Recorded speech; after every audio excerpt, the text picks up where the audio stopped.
Isang nakakalungkot na balita tungkol sa EDSI mga Mima dahil tuloy na po. Naging usap-usapan nga po ang pagkaso po o pagsampa ng kaso kaya Redsi at saka si Dr. Love. Walang ibang magkasasampa kundi ang nanay itong si Edo dahil nga daw na-perwisyo sila ni Beyonce at si Edo. Ang tanong, natuloy nga ba ang pagsampa ng kaso ng mama ni Edo kaya Dr. Love at yung kanyang asama nang nagbibigay ng fake news? Sa ngayon mga Mima ay wala pa pong latest update po patungkol po sa pagsampa ng kaso pero may latest update po sa pagtanggal po sa dalawang ito sila Dr. Love. Kalinga Prab na mismo ang nagsabi na matatanggal o natanggal po ang dalawang ito dahil nga po malaki ang kanilang pinarwisyo sa Kalingap at ang imahe po ng dalawang mag-love team, dating mag-love team na itong si Edo at Beyonce. At dahil nga po dito ay lalong lumalawak po ang kanilang issue at syempre damay-damay nga po ang lahat ito. Hindi lamang ang pamilya ni Kalingap Edo ang nadamay dito, maging na rin po ang pamilya itong si Beyonce. Ganun na rin po ang mga taga-supporters nila, talagang maraming nanghihinayang po sa dalawang ito dahil nga po sa mga kaganapan na hindi kaaya-aya. Sigaw ng netizens ay sana tuluyan na daw na matanggal itong sila Dr. Love at si Redsi dahil nga daw po sa kanilang ginawa. Alam niyo ba guys, sa totoo lamang po sa edad po ni Beyonce ay hindi po niya o di pa niya kayang i-handle yung ganitong klase nga problema. Kasi sa sobrang bata pa niya ay hindi pa niya talaga o hindi pa siya sanay sa mga ganitong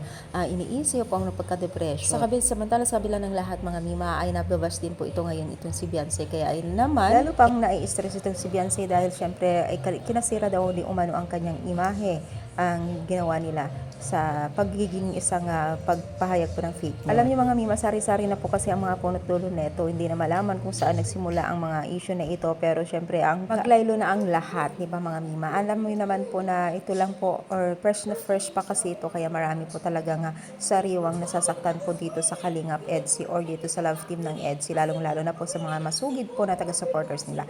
Ikaw ba taga-supporters ng dalawa? I-comment down kung isa sa taga-supporters ng dalawang ito.